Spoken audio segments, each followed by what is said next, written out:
성령 강림, 지난주가 성령 강림 주일이었고 이번에 성령 강림 두 번째 시간으로서 지난번에는 오순절에 어떻게 태동했는가, 어떻게 시작했는가 하는 문제들을 말씀을 드렸고요. 오늘은 오순절 교단들의 특징에 대해서 말씀을 드리도록 하겠습니다.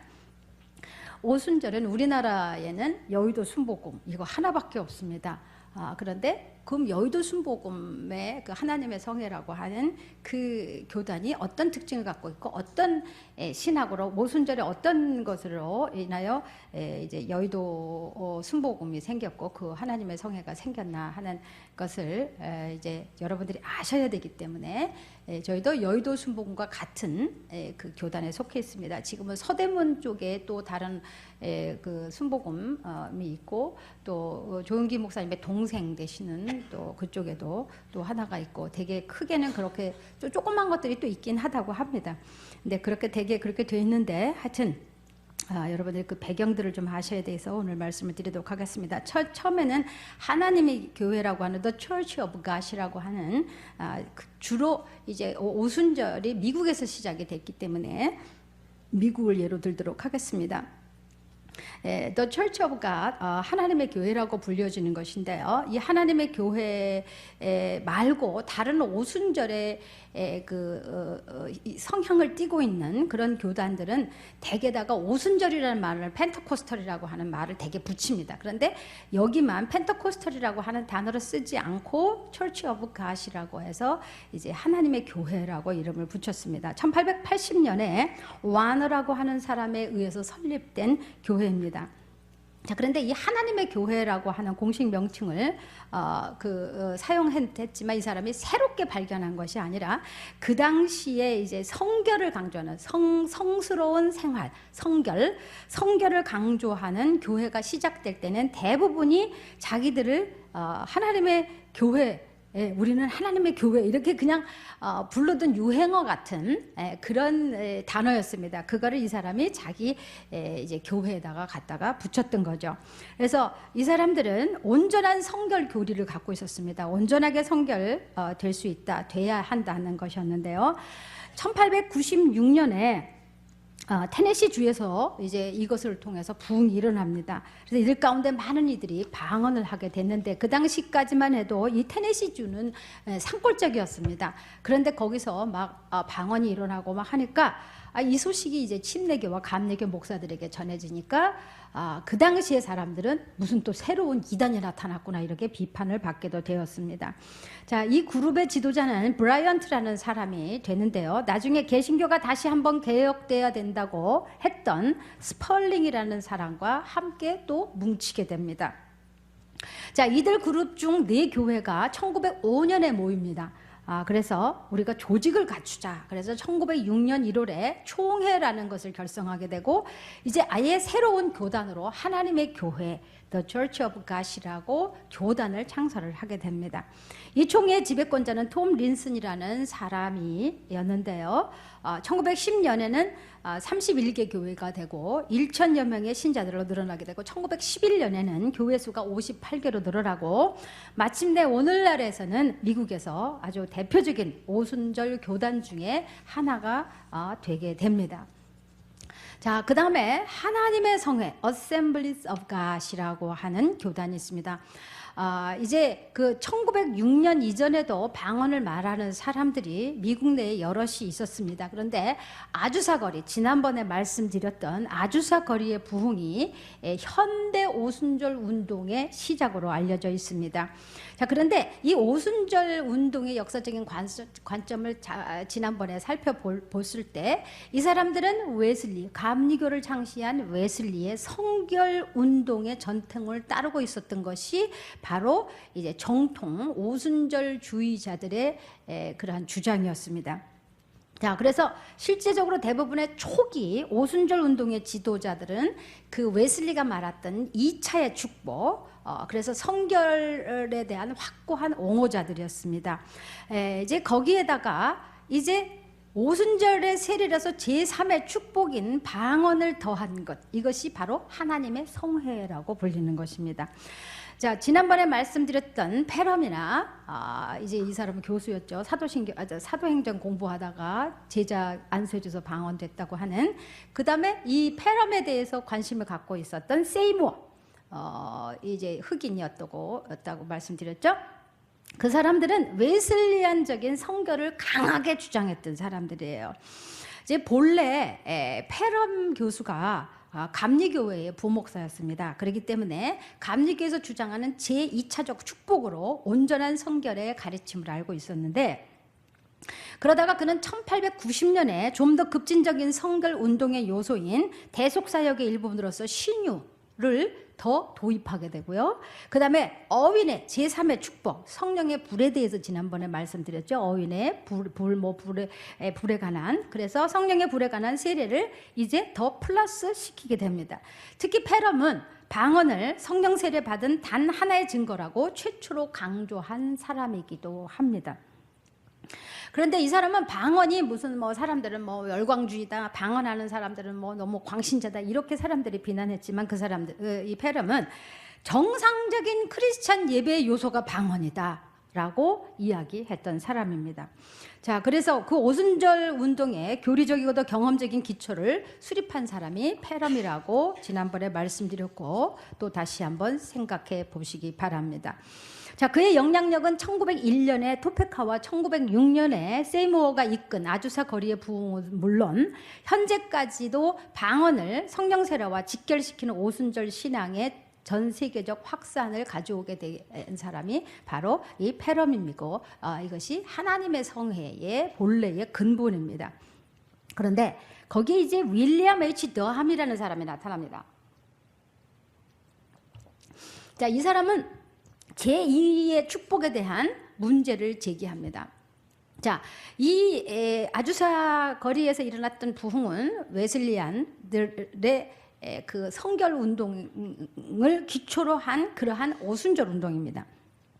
그런데 그 웨슬리안이 아닌, 그러니까 감리교적인 그러한 교리의 배경이 없는, 즉 침례교회로부터 오순절 운동으로 바뀐 교회, 여기에서 문제가 생긴 겁니다. 침례교회는 웨슬리안의 그런 웨슬리적인 감리교적인 제2의 축복에 대해서 이야기하지 않습니다.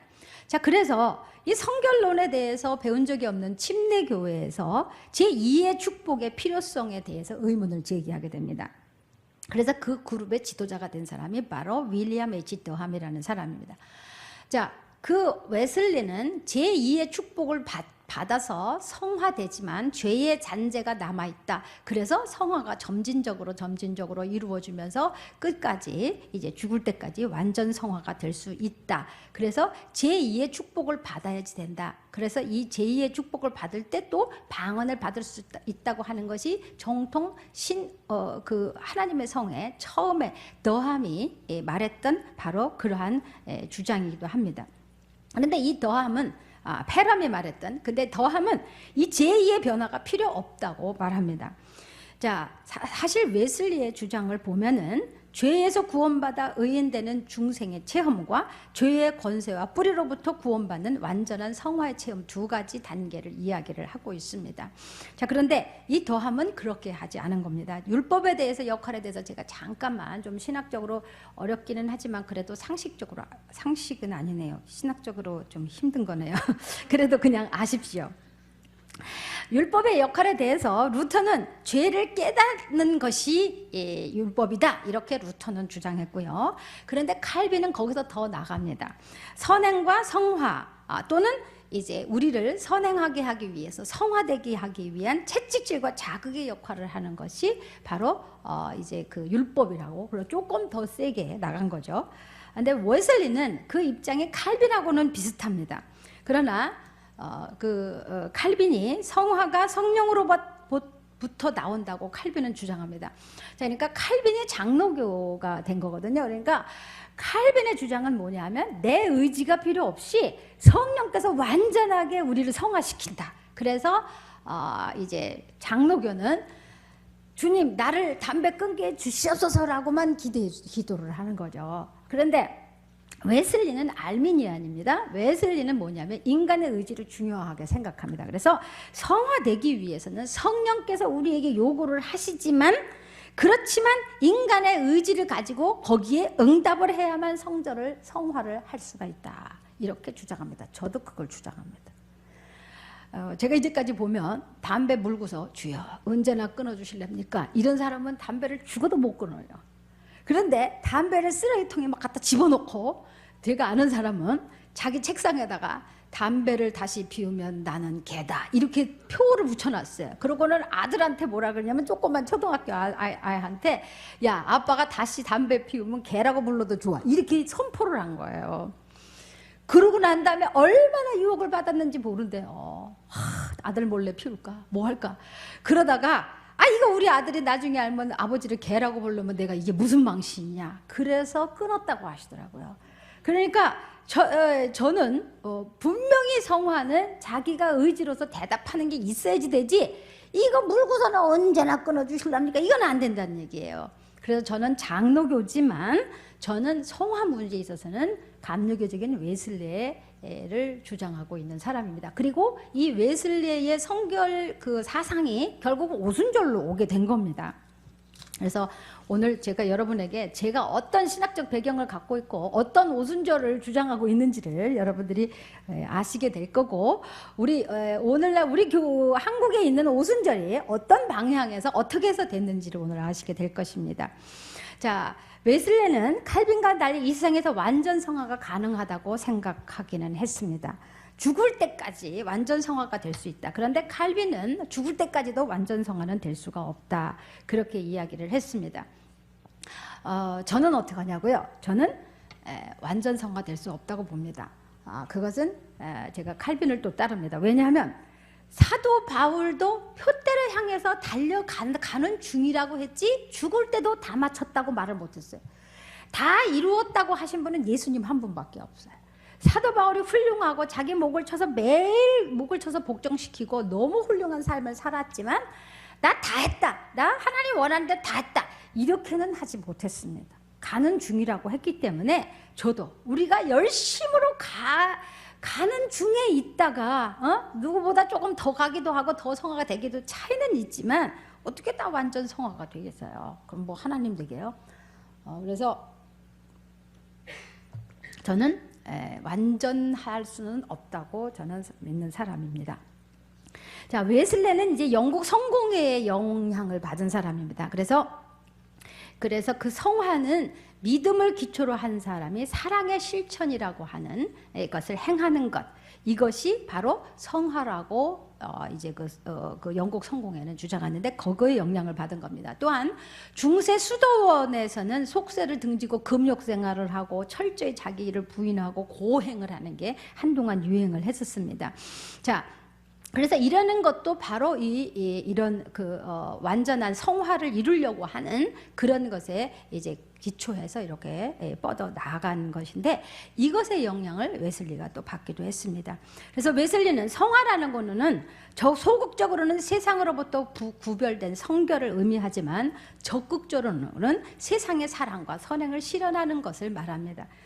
물론 사랑하는 걸 실천하는 게 성화 맞아요. 예수님이 사랑하라고 하셨으니까 최종적인 것은 서로 사랑입니다. 그렇지만 완전하게 우리 인간이 할 수 있다고는 저는 보지 않습니다. 그러나 그래도 우리는 열심히 성화돼서 사랑을 실천하려고 해야 되는 것은 기정사실입니다.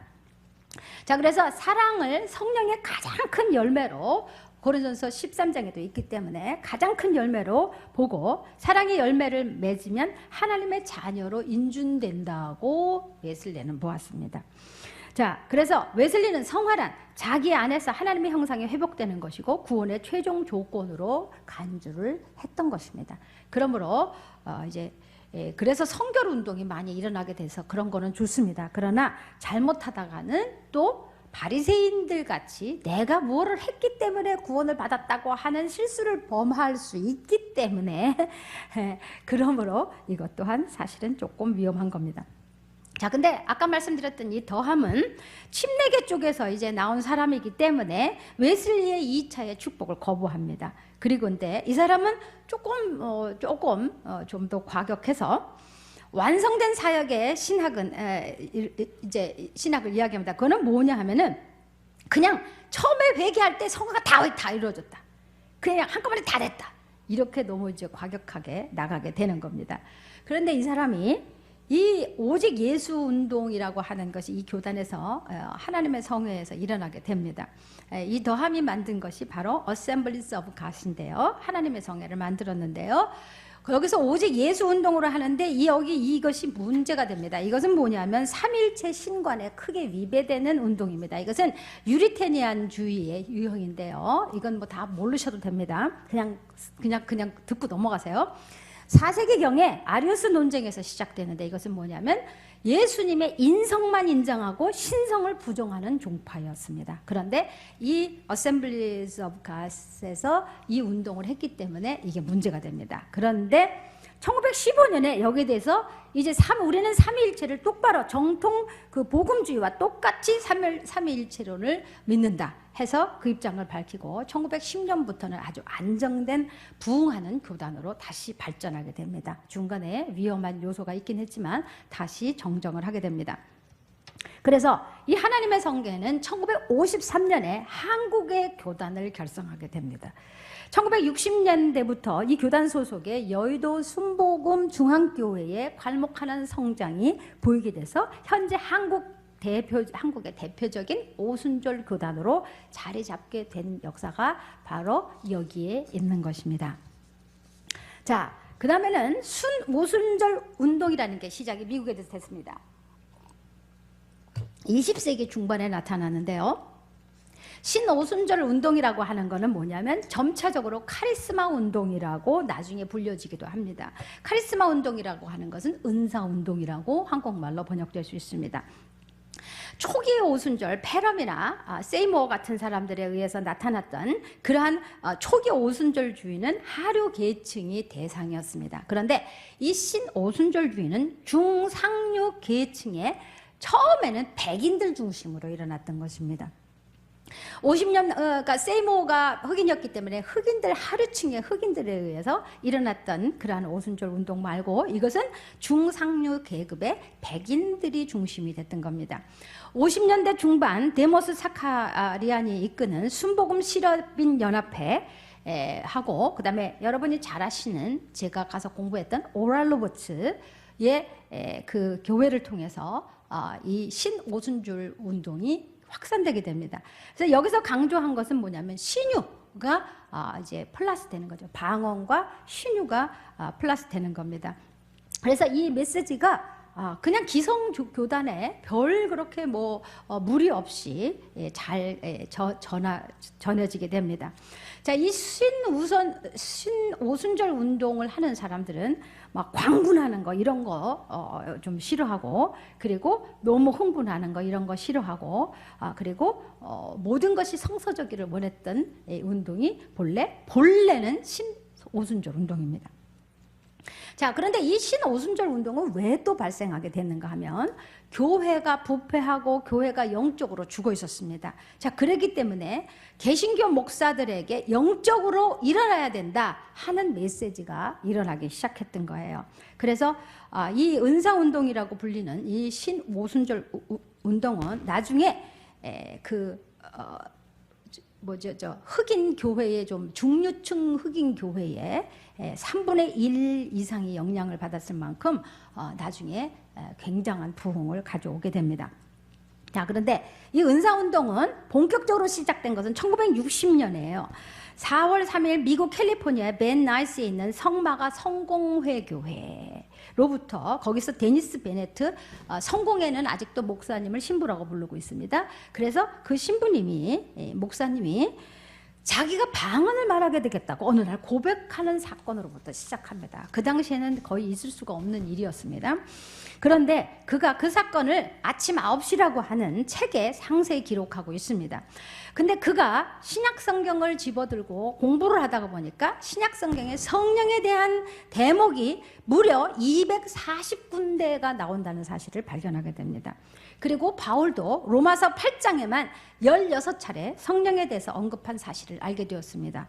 그래서 이상하다. 초대교회에 사도행전에 있었던 사람들은 성령에 대해서 맨날 얘기하고 맨날 성령과 함께 있었고 방언받고 성령을 통해서 모든 걸 했는데 왜 지금은 그런 것이 없을까? 왜 지금은 방언이 없을까? 이렇게 생각하게 됩니다. 그런데 그 당시에 신학교에서는 방언을 뭐라고 가르쳤냐면 방언은 사도시대 끝났으며 무지한 사람들이 감정적으로 흥분 상태에 빠졌을 때 개짖듯 내는 소리라고 가르쳤습니다. 자, 그런 상황에서 이 베네트 목사가 내가 방언을 한다 그러는 거는 목사가 지금 개짖는 소리를 한다는 이야기가 되기 때문에 너무나도 힘든 상황에서 이 사람은 정말 그 당시에는 자기가 목사직을 이제 해고 당할 각오를 하고 했던 것 같습니다. 자, 그런데 문제는 뭐냐 하면 믿는 자들에게 이런 표적이 따르니 곧 그들이 내 이름으로 새 방언을 말하며 마가복음 16장 17절. 자, 이게 도대체 그러면 이 성경의 대목은 도대체 어디로 갔다는 이야기냐? 바울 역시 고린전서 14장 5절에 나는 너희가 다 방언 말하기를 원한다고 했고 또 14장 18절을 가보면 내가 너희 모든 사람보다 방언을 더 말함으로 하나님께 감사하다고 방언을 사도 바울은 강조한 것을 알 수가 있습니다. 자, 그러면 사도 바울이 이신칭의 믿음으로 구원받는다고 하는 복음주의적인 구원론을 우리가 계속해서 계승해서 받고 있으면서 사도 바울이 강조하는 사도 바울이 이것을 받음으로 더 감사하다고 했던 방언은 어디 갔을까? 이렇게 된 거죠. 그러니까 사도 바울에 대해서 받아들이려면 처음부터까지 다 받아들이든지 아니면 아니든지 해야 되는데 구원론에 관한 것은 받아들이지만 이 방언을 강조했던 바울에 대해서는 이것은 받아들이지 않는 것은 이상하다고 생각해서 그가 기도하다가 방언을 받게 된 거죠. 이 운동은 1960년대와 70년대 급속히 미국 전역에 확산됩니다. 자, 그래서 이 은사운동은 미국과 세계의 장로교, 감리교, 성공회, 루터교 이런 교단에 막 확 퍼지게 됩니다. 그런데 이 심지어는 어디까지 가게 되느냐? 카톨릭 교회까지 강하게 나타납니다.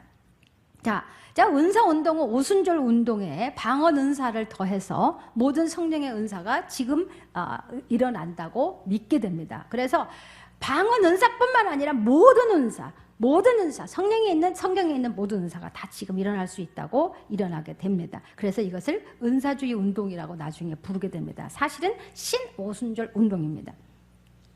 자, 은사운동 하는 사람, 그 초기의 은사운동, 초기의 신오순절 운동 하는 사람들은 성경을 통해서 성령을 충만받고 했기 때문에 복음주의적인 그 구원론을 확실히 더 갖게 됩니다. 그래서 회심과 중생을 아주 강조하게 됐고 그리고 복음주의적으로 은사도 이해하게 됩니다.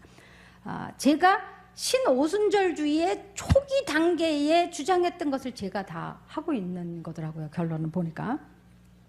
자, 그럼에도 대개의 복음주의자들은 그 당시에 은사운동을 그렇게 환영하지는 않았습니다.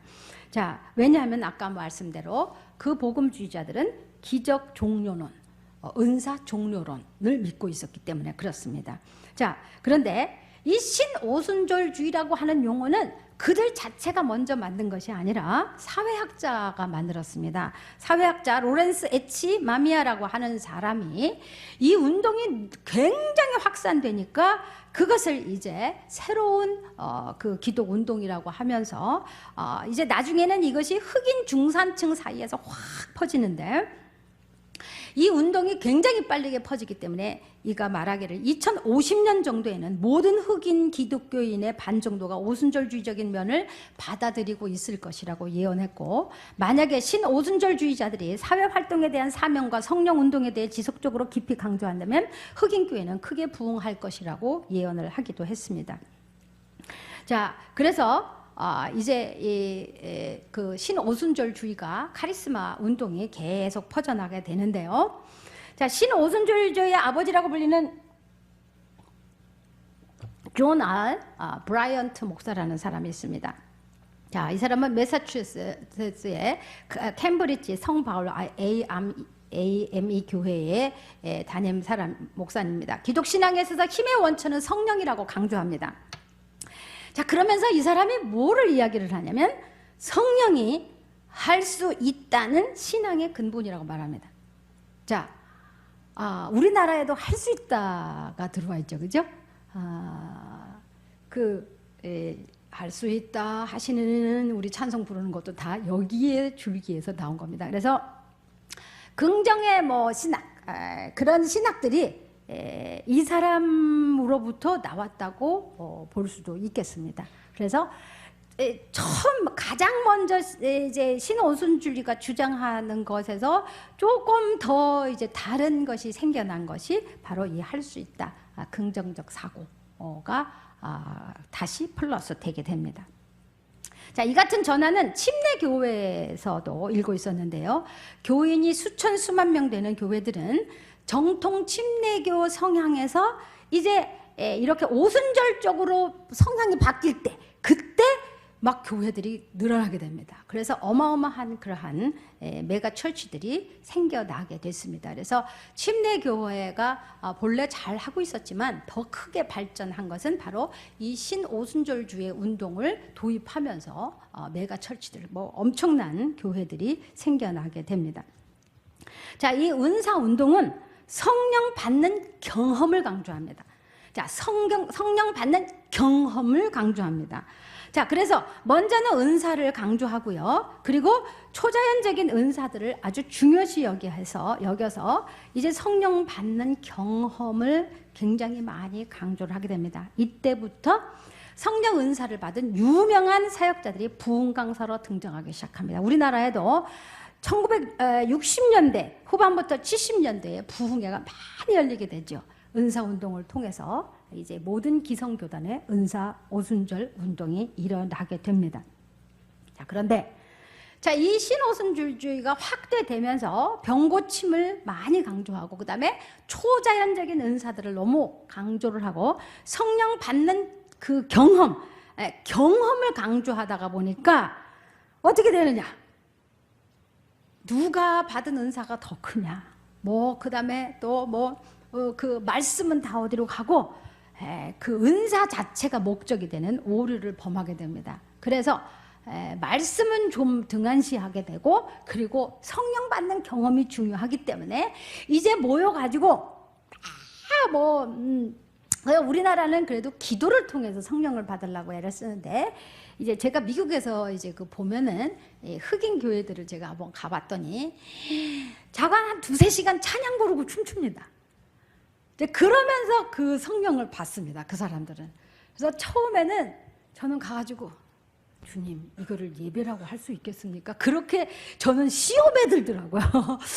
근데 너무 은사를 강조를 하다가 보니까 말씀, 회개, 그 다음에 구원론, 또 성결운동, 이런 거는 차츰 자꾸 퇴색하게 되고, 내가 지금 받는 자체, 이것이 너무 중요한 겁니다. 그러다가 보니까 뭐 쓰러지는 거, 뭐 이런 것도, 물론 쓰러지는 것도 분명히 있다고 제가 말씀드렸습니다. 쓰러지는 거 위주를 하고, 그 다음에 이제 뭐 그냥 뭐 이제 어떤 교단에 가보니까 사도행전에 있었던 것 같이 하지만, 사도행전에서 굉장히 그 사도 바울이 조심하라고 했던, 막 예배를 드리다가 누가 하나님이 나한테 예언을 주십니다. 그러면서 막 예언을 막 해요. 그러면 또 딴 사람이 또 나도 주십니다. 그러면 막 해요. 이제 막 그런 거를 막 하면은 이제 그 사람이 뭘 받았잖아요. 그럼 막 전부 다 또 일어나서 또 춤을 춰요. 막 하나님이 하셨네. 그러고 막, 근데 성가대가 기가 막히게 잘합니다. 막 진짜 랩을 하는데, 이제 그 사람이 그 준 응답 있잖아요. 그걸 가지고요, 이 성가대에서 리더하는 사람이요, 막 랩을 만들어서 막 저쩌고 그런 막 뒤에 성가대가 막 아멘 할렐루야 막 이러면서 멋있긴 참 멋있어요. 굉장히 자유롭고. 근데 저는 처음에는 진짜 아버지 이게 뭡니까? 그런 생각이 들 정도로. 근데 뭐냐면 성령 받는 체험만을 중요시 여기다 보니까 전도도 없어지고, 성결, 더더군다나 성결도 없어지고, 구원에 관한 것도 없어지고, 그래서 체험만 하면 다 되는. 이제 그러다가 보니까 가짜도 많이 나오고, 지난 시간에도 말씀드렸지만 쓰러뜨리는 거 해야 되겠는데 자기는 쓰러뜨릴 수 없으니까 가서 최면술 배워가지고 쓰러뜨린다든지, 그런 오버하는 어떤 그 테두리를 벗어나는, 심지어는 성경에 있지 않은 것까지도 자기들이 주장하고, 그러고서는 성령님이 말씀하신다 웃어라 그러면 막 교인 전체가 깔깔대고 웃고, 성령이 말씀하신다 울어라 그러면 막 울고, 하여튼 별 희한한 것들이 이제 막 다 나오게 되는 겁니다. 근데 이제 본래 뭐 감리교나 뭐 성결교나 장로교나 이제 이런 교단에서는 이렇게 하면 이단이라고 하는 정확한 테두리가 있어요. 그래서 거기서 벗어나면 이제 그것이 문제가 돼가지고 오순절이 이단이라고 장로교에서 먼저 했던 거죠. 그 테두리가 은사운동까지 가지 않았으나, 그러니까 지금은 이제 은사운동까지 갔어요. 이제는 그걸 인정 안 하면 안 되기 때문에. 그래서 하여튼간에 정확한 어떤 게 있는데, 이제 오순절은 그게 없는 거예요. 은사운동을 하다 보니까 뭐 이것도 은사다 저것도 은사다 뭐 하다가 보니까 뭐 누가 그거 하면 안 된다 이러는 뭐 어떤 그 단체라든지 뭐 이게 하나도 없으니까 막 뭐 별 희한한 거까지 이제 다 나가게 되는 거죠. 그래서 제가 미국에 부흥회 다닐 때 보면 우리 한국 그 기독교인들이 장로교나 뭐 이런 기성 교단에서 은사에 대해서 일체 가리킴이 없죠. 가르쳐 주지를 않죠. 가르쳐 주지를 않는데 그런 막 현상들이 여기저기 미국 교회에서 일어난 현상들이 한국 교회까지 막 들어오니까, 그런데 다니다가 뭐 이상한 현상에 마귀한테 눌리고 뭐 그래서 성도들이 이제 저한테 기도받으러 오고, 그래서 막 그거 마귀 뽑아주고 뭐 하여튼 그런 일을 제가 그 당시에 미국 가서 참 많이 했습니다. 근데 하여튼 그 체험, 그 자리에서 일어나는 경험을 중요시 여기기 때문에 이제 그런 일들이 생겼습니다. 근데 은사주의적 성향을 가진 단체들이 있었는데, 미국의 아버지 운동의 대표적인 단체인 Promise Keepers라고 하는 단체가 있는데, 여기도 은사주의적 성향을 띈 곳이고요. 그 다음에 미국에는 대학생 선교회 CCC가 은사주의적 성격을 가진, 우리나라 CCC하고 조금 틀리죠. 그러한 단체고요. 그 다음 미국 복음주의자 협회 NAE도 그렇고요. 이들도 은사주의를 받아들이고 있습니다. 자, 순복음 실업인 국제 친교회가 있습니다. 전 세계적으로 오순절 운동의 명목상 발상지인 로스앤젤스에서 1953년에 설립되었습니다. 초기에는 평신도 크리스찬들을 위한 조찬 기도회였는데요. 이들은 교회가 아닌 호텔이나 이런 데서 프로그램을 갖고 또 지역 대회를 열었습니다. 그래서 이들도 또한 은사주의적 성향을 가진 사람들이기도 합니다. 현재는 캘리포니아 아나헤임에 있는 디즈니월드 반대편 멜로디랜드 기독랜드에 기독센터가 있습니다. 이제 여의도 순복음에도 이 실업인 협회가 있죠. 그러니까 본래 어셈블리 오브 갓이 이제 여의도 순복음이 됐는데, 은사주의의 한 그 단체인 이 실업인 연합회가 또 거기 들어가 있는 겁니다. 그러니까 여의도 순복음이 도대체 어느 쪽이냐? 말할 수가 없어요. 그러니까 오순절의 포괄적인 것을, 그리고 아까 할 수 있다 하시니 그 할 수 있다 또 그것도 들어와 있죠. 그죠? 그게 카리스마 운동에서 나온 건데. 자, 그 다음에 오랄 로버트 목사님의 신유, 그것도 카리스마적인 것인데, 그것도 신오순절주의 운동이거든요. 그것도 이렇게 들어와 있고요.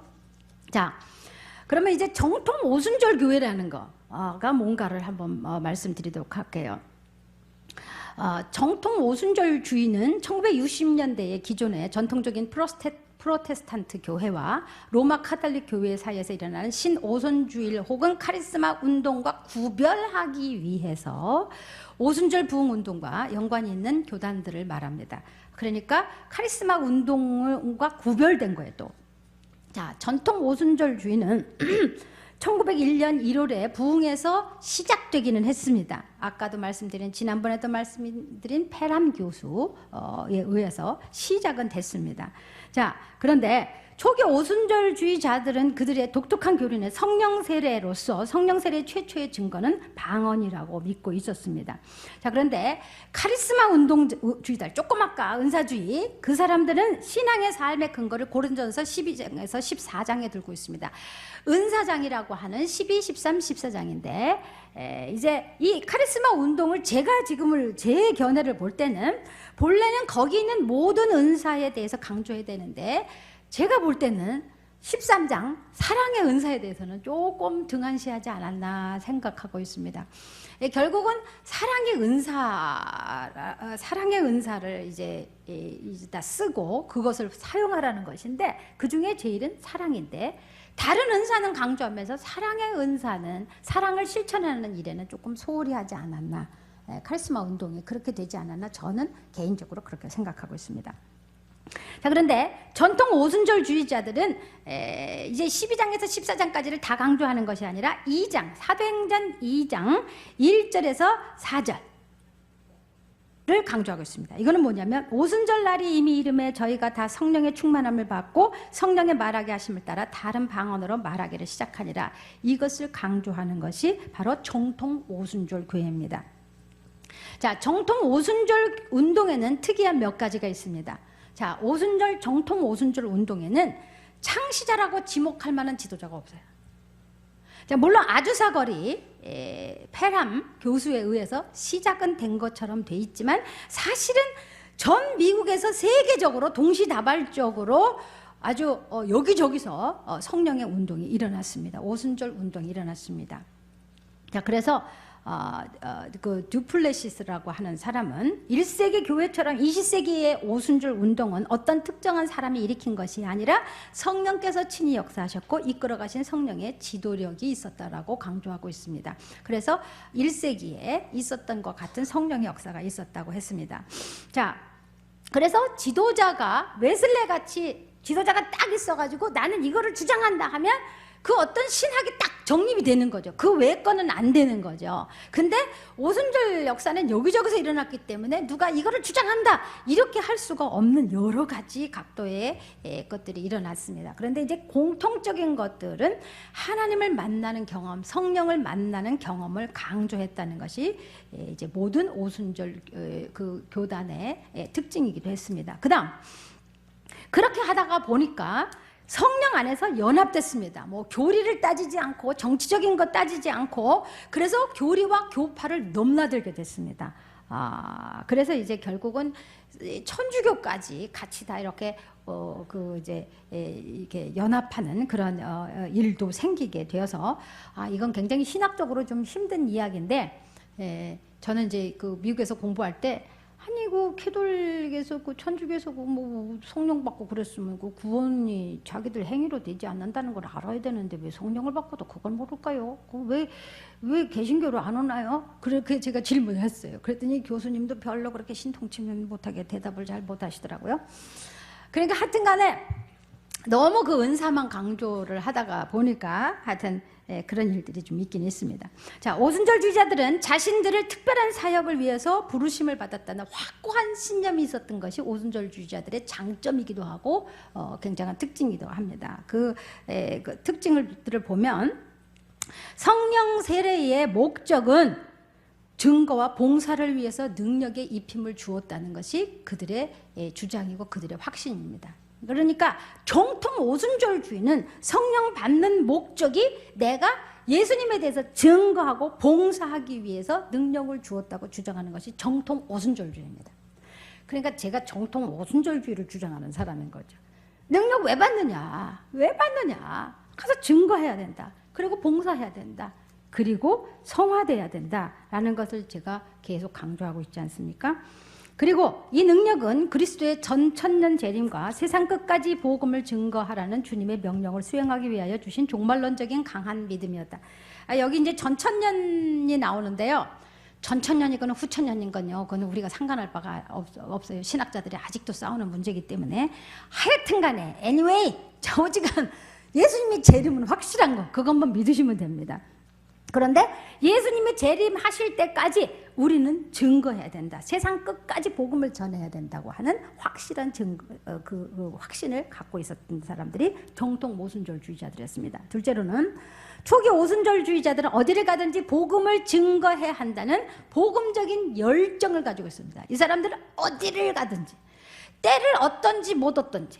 그래서 이제 오순절 그 주의자들이 좀 뭐랄까 좀 주책 맞죠. 뭐 때가 있든지 없든지 뭐 사람들이 있든지 없든지 그냥 근데 조금 좀 이렇게 말투를 조금 좀 교양 있게 했으면 좋은데 조금 약간 교양이 그 미국도 마찬가지더라고요.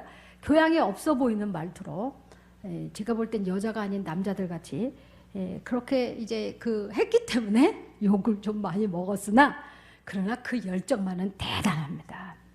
그 다음 셋째, 초기 오순절 선교사들이 복음을 증거할 때 초자연적인 역사가 많이 일어났죠.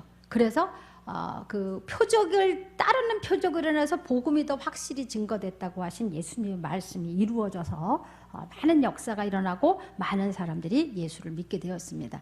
그래서 이러한 자기들은 이러한 사역에 부르심을 받았다고 하는 확신이 있었던 겁니다.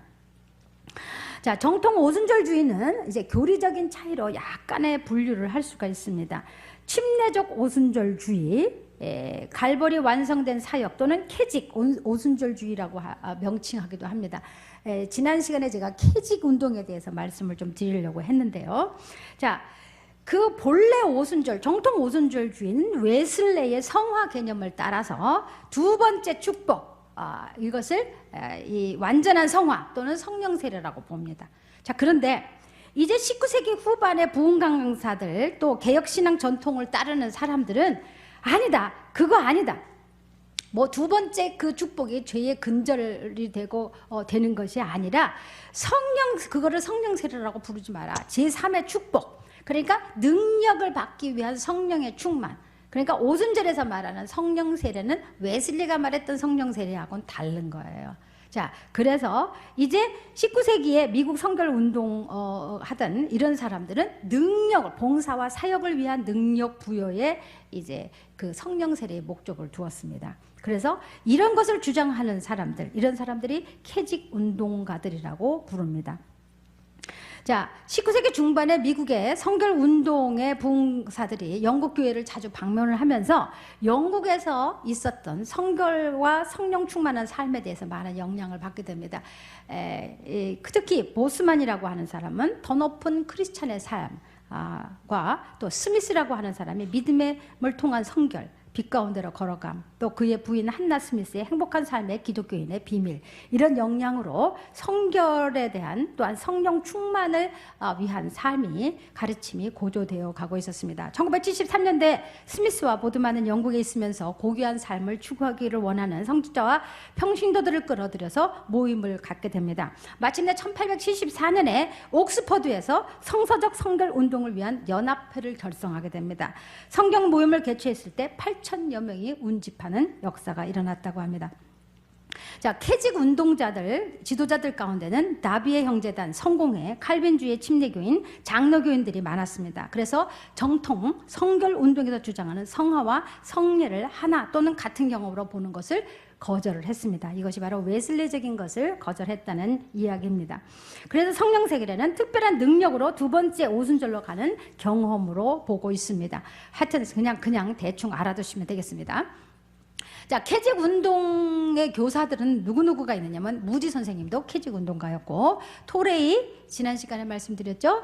토레이, 우리 오순절의 가장 핵심적인 어떤 기초를 쌓아준 사람이라고 볼 수 있죠. 그다음에 마이어, 그 다음에 개혁교회 목사인 머레이라는 사람, 앤드류 머레이는 굉장히 유명한 사람입니다. 또 침례교도인 몰간, 이제 캠벨 몰간, 굉장히 유명한 사람이죠. 또 순복음 풀 가스펠, FULL, 풀 가스펠의 주창자인 심슨, 그리고 오순절 운동의 선구자로서 침례교 목사인 고든, 이런 사람들, 성령 세례의 목적을 죄의 근절에 두지 않고 봉사와 사역을 위한 능력 부여에 둔 사람들이 바로 이 캐직 운동가 이 사람들입니다. 자, 그러므로 이제 그 오순절을 보면 오순절의 그 어떤 교리를 보면 교리는 웨슬레적이에요. 알미니안, 웨슬리가 알미니안이거든요. 알미니안주의예요. 그러니까 뭐냐요? 내 의지가 플러스 돼야 된다 하는 그런 알미니안주의예요. 또한 침례교회 개혁주의적인 성격을 가지고 있고 삼위일체주의자면서 비웨슬레주의입니다. 신학적인 노선은 근본주의예요. 근본주의라고 하는 거는 기성 우리 장로교회에서도 조금 더 들어가는, 그러니까 우리나라로 말하면 고려파 정도? 네. 그렇게 그런 신학적인 노선을 갖고 있으면서도 그러면서 은사운동을 하는. 그러니까 제가 오순절 교단에 이제 목사가 되고 난 다음에, 자, 오순절의 신학은 뭐야? 자, 이걸 한대. 모르겠는 거예요. 어디를 보면 알미니안이고, 어디를 보면 침례교적이고, 어떨 때 보면 비웨슬레고 어떨 땐 또 웨슬레적이고 어떨 때 보면 근본주의인데 어떨 때 보면 카리스마적이고 도대체 이게 뭔가 저도 헷갈렸어요. 근데 요번에 여러분한테 이걸 알려드리기 위해서 제가 연구하면서 다 따왔구나.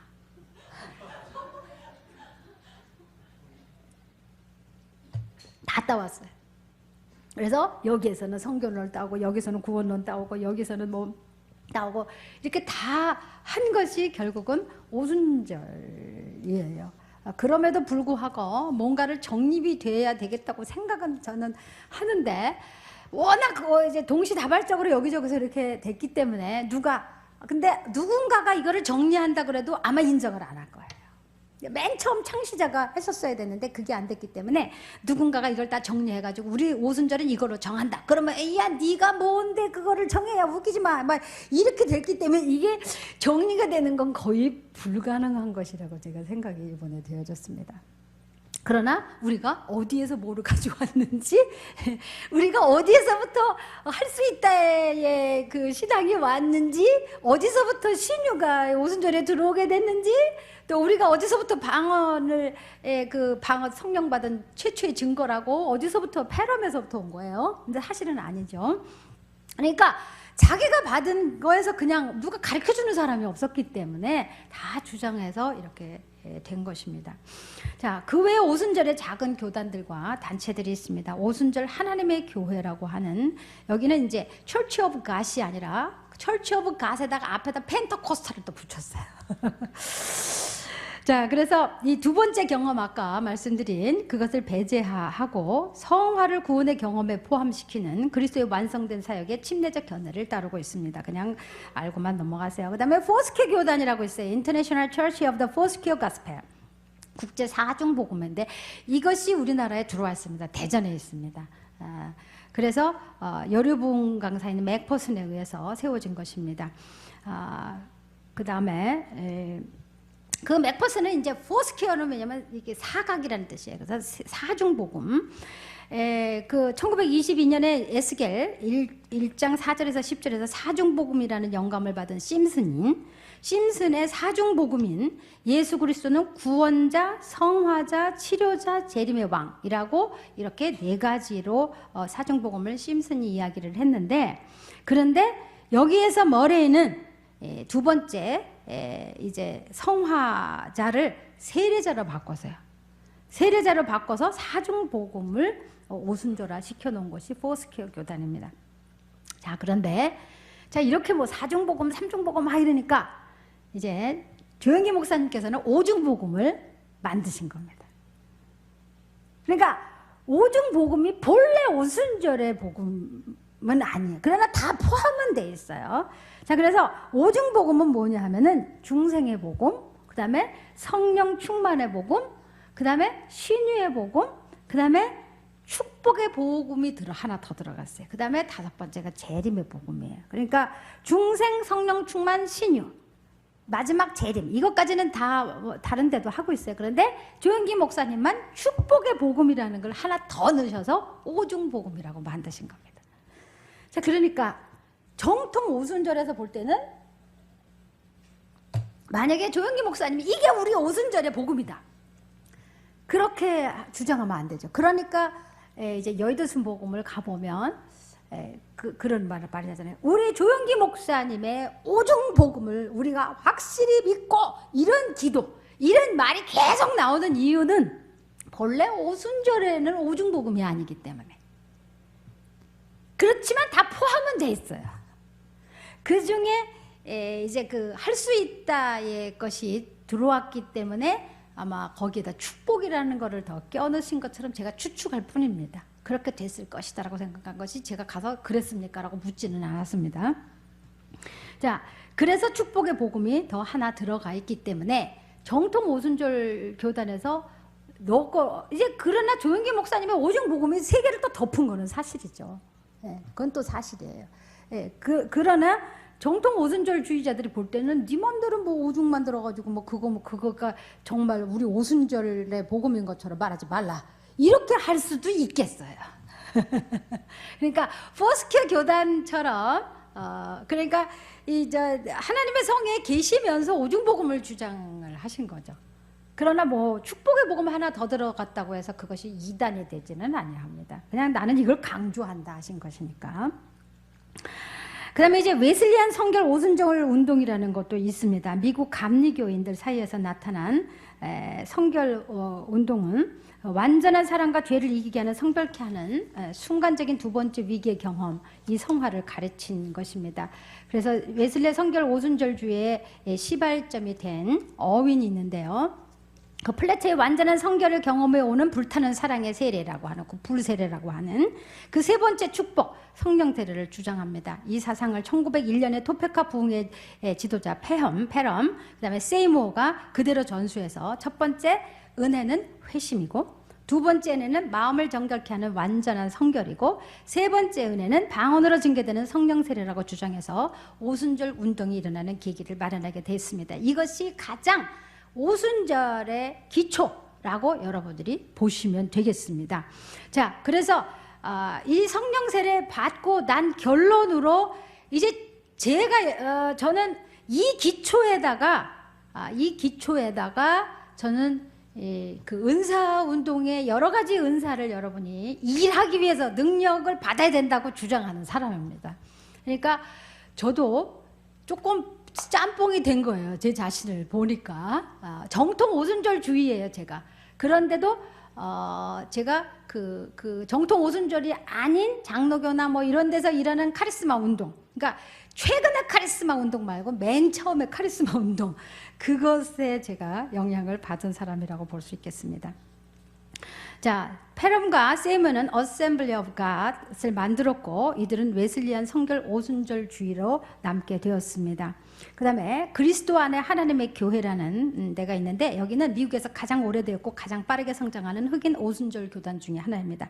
그 다음에 클리블랜드에 본부를 둔 하나님의 교회라고 있는데요.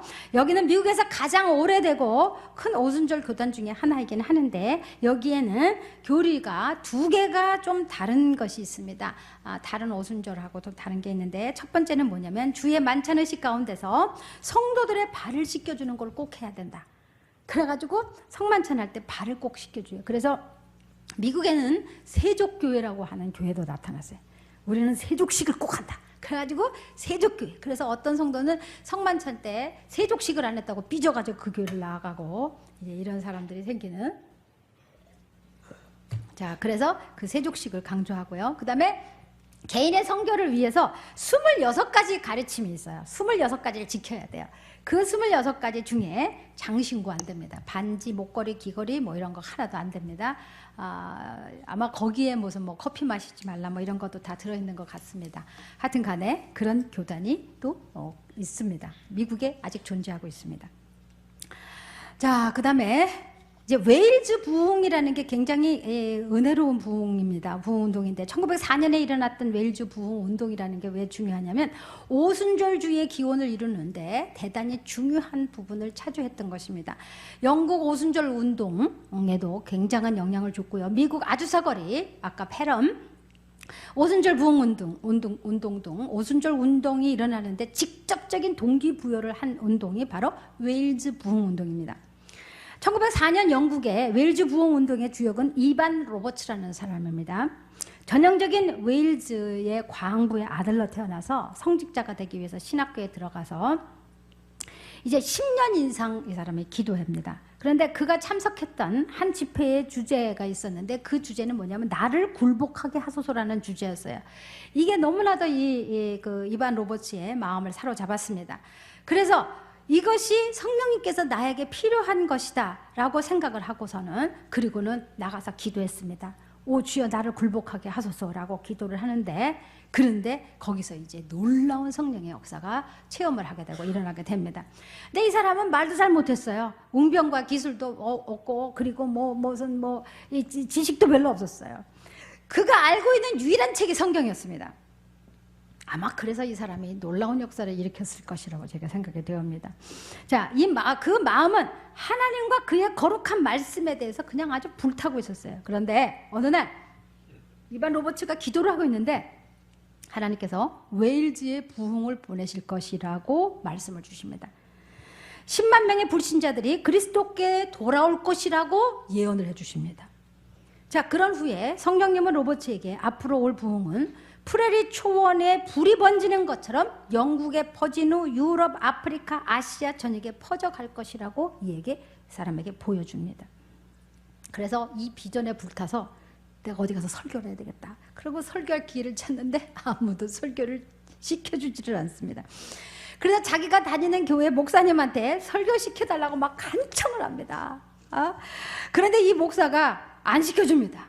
그러다가 너무 열렬히 이제 달라고 하니까 그러면 마지못해서 이제 오늘 저녁 예배 다 끝난 다음에 그 다음에 네가 한번 해봐라. 그래가지고 이제 오늘 이반 로버츠가 예배 다 끝난 다음에 설교합니다. 그들이 다 가고 17명이 남았어요. 광부가. 자, 17명이 남았는데 거기서 그냥 메시지는 단순했어요. 하나님 앞에 모든 죄를 고백해야 된다. 회개해라. 그리고 생활 속에 모든 좋지 않은 습관 다 버려라. 그리고 성령님께서 여러분을 이제 이 굴복시킬 텐데, 자기도 굴복하게 하소서 그래서 은혜 받았잖아요. 굴복시킬 텐데 거기에 즉각 순종하라. 그 다음에 그리스도를 나가서 증거하라. 이거 4가지였어요. 근데 이게 우리 기독교의 사실은 핵심이죠. 핵심이죠. 자, 그런데 뭐 말주변도 없고 별로 미숙한 그런 설교를 했어요. 그런데 이 17명이, 광부 17명이 하나님을 만나고 난리가 난 거예요. 그래 다음날 밤에 그 이야기를 듣고 많은 사람들이 이반 로버츠의 설교를 듣기 위해서 몰려들었어요. 그 부흥의 불길은 순식간에 다른 교회에 퍼져나가기 시작했어요. 30일 만에 37,000명이 강단 앞에 나와서 회개하고 예수님을 영접했답니다. 뭐 성령의 강권적인 역사죠. 그리고 5개월 만에 10만 명이 웨일즈 전역에서 울면서 그리스도의 왕국으로 모여들었고 결국 로버츠의 비전은 성취되었다고 합니다. 하나님이 나 이렇게 할 거야. 너 좀 쓰임 받아. 그럼 그냥 끝이에요. 그러니까 뭐 어마어마어마한 그냥 하나님이 그냥 쓸어 담으시는 거죠.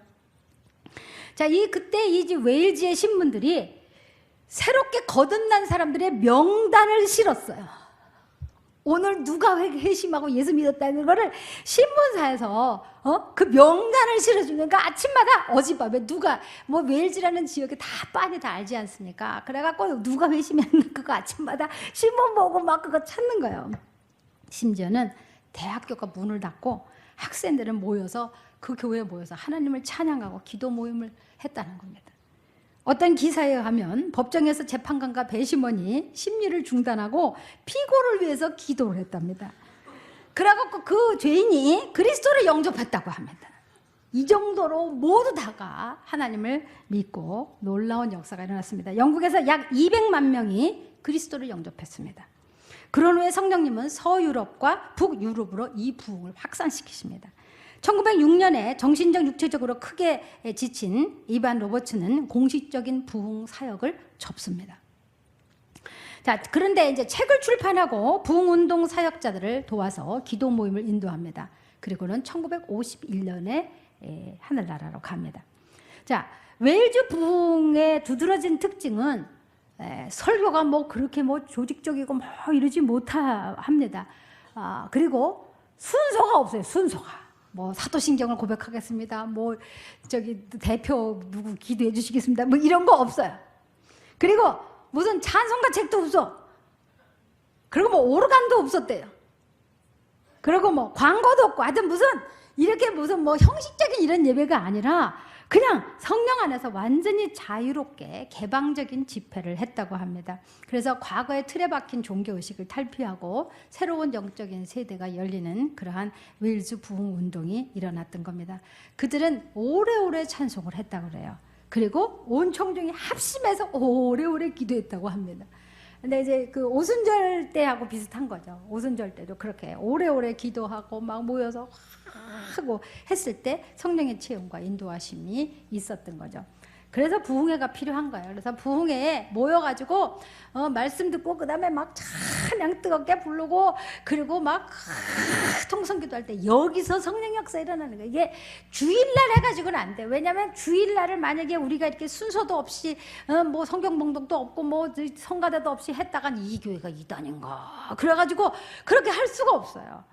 그러니까 우리가 부흥회가 필요한 겁니다. 그래서 부흥회 때 모여서 완전히 정말 모든 형식을 다 탈피하고 모여서 막 크게 기도해보고 열심히 저녁 기도에 힘썼다 그랬거든요. 오순절 때. 그렇게 해야만 이 성령의 능력을 우리가 받을 수 있는 겁니다. 그러니까 우리 여름 수련회 때 할 거거든요.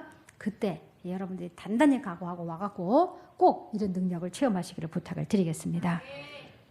자, 웨일즈 부흥회 설교자들은 내가 내 신을 만민에게 부어주리라 하는 요엘서 2장 28절의 것을 의심 없이 받아들이고 그것이 오늘날도 이루어진다고 믿고 기도했을 때 그와 같은 것이 일어났습니다. 웨일즈 부흥회 지도자인 이반 로버츠는 성경의 제일의 우선을 두고 사역을 했습니다. 그러므로 하나님께서 이렇게 오순절에 영향을 준 웨일즈 부흥회 처음의 마음 성경을 떠나지 말아야 되는 거예요. 이게 너무 중요한 거예요. 그래서 제가 말씀하는 게 그거예요. 그러니까 카리스마 운동으로 너무 이제 그 마지막으로 가버리는 운동만 좋아하니까 현상만 좋아하고 성령의 그 경험 이것만 주로 하니까 더 센 거 없나, 더 센 거 없나, 더 뭐 좀 기막힌 거 없나. 우리가 일하기 위해서 그리고 항상 말씀을 바탕으로 하여서 성령의 체험도 하고 해야 되는데 그 체험만이 우선이 되니까 뭐 이상한 현상들이 뭐 그러니까 무슨 뭐 이상한 뭐 헛소리 하는 사람들 나타나고 성령님이 말씀하신다 웃어라 그러면 전교인이 깔깔대고 웃고 성령님이 울으라신다 그러면 또 막 울고 성령님이 뱀같이 기라 그런다면 또 기고 뭐 이딴 거 나오는 게 뭐냐면 그 현상만을 강조하니까 그냥 방언받고 성령 충만 받아서 구원받아 기쁘구나. 그러고 뭐 다른 은사 받아서 이제 뭐 역사하고 뭐 내가 일해야지 이런 거보다도 그 자체가 그 기쁘거든요. 사실은 그때가 너무 정말 너무 좋거든요. 그러니까 그 너무 좋은 것만 자꾸 하려고 하는 거. 무슨 마약 중독도 아니고. 근데 그 기쁨을 내가 일하는 데서 찾아야 되고 내가 나가서 증거하면서 그러면서 그 새신자들이 생겨나는 그 기쁨을 맛보여. 제가 개인적인 얘기 안 하는데 전 요즘에 최순덕 집사님 보면 내가 기뻐요. 최순덕 집사님이 성도님 저기 오셨는데 3년 전도하셨대요. 근데 지지난주인가 언젠가 금요철에 때 최순덕 집사님한테 그 헌금에서 이제 예언이 나왔어요. 제가 기도했는데 너한테 좋은 선물을 내가 준비하고 있다. 그랬어요. 그래서 난 또 야, 무슨 선물일까 막 속으로 난 되게 궁금했어요. 무슨 선물일까 좋겠다 이랬는데 저 성도님 오신 거예요. 그랬더니 최순덕 집사님한테 제가 축하해요 막 그랬더니 맞아요. 하나님이 나한테 선물 준비하신다더니 저 성도님을 오늘 오게 해주셨어요. 내가 3년 전도했는데. 그래 그걸로 우리 최순덕 집사 너무 기쁘신 거예요. 선물을 받으신 거예요.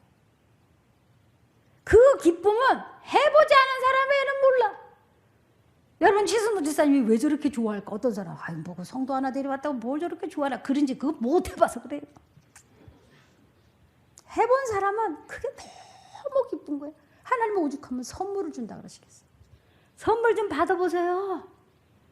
화면이 그밖에 안 돼요? 선물 좀 받으세요. 기도하고 그래 열심히 하시니까 되는 거예요. 그 기쁨을 우리는 생애의 가장 큰 기쁨으로 알고 살아야지. 내가 성령 받아서 받아야지. 그 기쁨 그것만 반복적으로 누리려고 하는 이거는 이단으로 갈 요지가 엄청나게 많은 거예요. 그러나 성령 충만해서 떨어지면 다시 받아야 되니까 다시 부흥에 모여야 돼. 그래도 해야 돼. 그렇지만 그것만을 목적으로는 하지 말라는 겁니다. 오순절 운동은 20세기 초에 전 세계적으로 동시다발적으로 일어난 운동이라는 것을 여러분이 알 수가 있습니다. 그 속도가 엄청나게 빨랐고 기존 교회들을 침체에서 벗어나게 했습니다. AC 총회장이었던 짐 머만이라고 하는 사람은 초기 오순절 운동이 성장할 수 있었던 원인을 설명하고 있습니다. 첫 번째, 오순절주의자들은 하나님의 말씀인 성경을 존중히 여겼기 때문입니다. 이것이 오순절주의자들이 가져야 할 일입니다. 근데 요즘에 이 성경을 중요시 여기지 않아요. 이게 무서운 거예요. 이렇게 되면 큰일 나는 거예요. 성경 말씀을 존중히 여기고, 그러니까 큐티를 꼭 해야 되는 거예요, 여러분. 저는요, 오순절 주자들이 일주에 성경 몇 구절이나 보는지 나 가서 물어보고 싶어. 응? 매일 밤 모여서 체험하는 거는 좋아하는데, 당신 성경은, 하나님의 말씀의 성경은 도대체 일주일에 몇 구절이나 있냐 말이에요. 그러니까 이단되는 거예요. 그러니까 이상한 현상들이 나오는 거예요. 둘째는 성령이 임했을 때 거룩한 삶을 살았기 때문이라는 거예요. 여러분, 오순절 운동이 크게 확산된 이유는 성령을 받고 난 다음에 이 사람들의 삶이 바뀐 거예요. 행동이 바뀐 거예요. 근데 맨날 뭐 가가지고 쓰러지고 자빠지고 뭐 성령님이 뭐 하신다고 다 했는데 삶이 안 바뀌어. 언어도 그대로고, 하는 행동도 그대로고, 남편 정죄나 하고, 그리고 심지어는요, 막 애들하고 막 통성기도 하면서 쫙 마귀 새끼 물러가게 하면서 저 남편이 마귀 새끼입니다. 아, 그럼 남편 물러가라는 거야? 이건 아니라는 거예요. 그러니까 막 남편들이 질색을 했던 거예요. 그러고는 맨날 처리한다고 집에 와서 잠만 자요. 머리는 까지둥지를 해가지고, 그러고는 남편이 밥을 왜 안 하고 처리하려고 그랬지? 그럼 아니 기도는 낮에 하지. 그러니까 사탄아 물러가라! 뭐 이런 거예요. 그게 아니라고. 지가 하고 싶은 대로 하면서 다 성령이 시켰다고. 이거 얼마나 이건 나쁜 거예요. 거룩한 삶을 살아야지. 남편 밥도 해줘 가면서 그러면서, 그리고 남편 사랑하고 남편 존중하고, 왜? 예수 안 믿어도 하나님이 만든 사람이에요. 이 사람은 언젠가 하나님 믿고 나보다 더한 사람들일지 아무도 몰라. 그래 존중하고, 안 믿어도. 그리고 뒤에서만 하나님 저 사람 참 훌륭한 사람인데 예수 믿어서 더 훌륭한 사람 되게 해주시고 하나님 써주세요.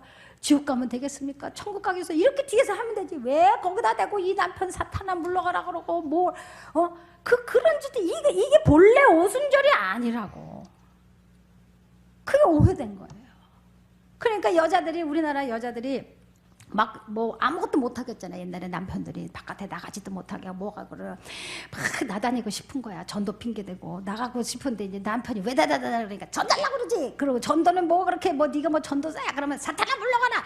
그러면서 자기가 하고 싶은 욕구를 다 성령의 욕구로 다 갖다가 대치시켰던 현상들이 우리나라에 너무나 많았습니다. 거기다가 그냥 또 통성기도 많이 해서 뭐 저도 허스키가 됐긴 했지만 목소리도 남자 목소리 같이 걸걸하면서 거기다가 단어도 정화되지 못한 단어들을 쓰고,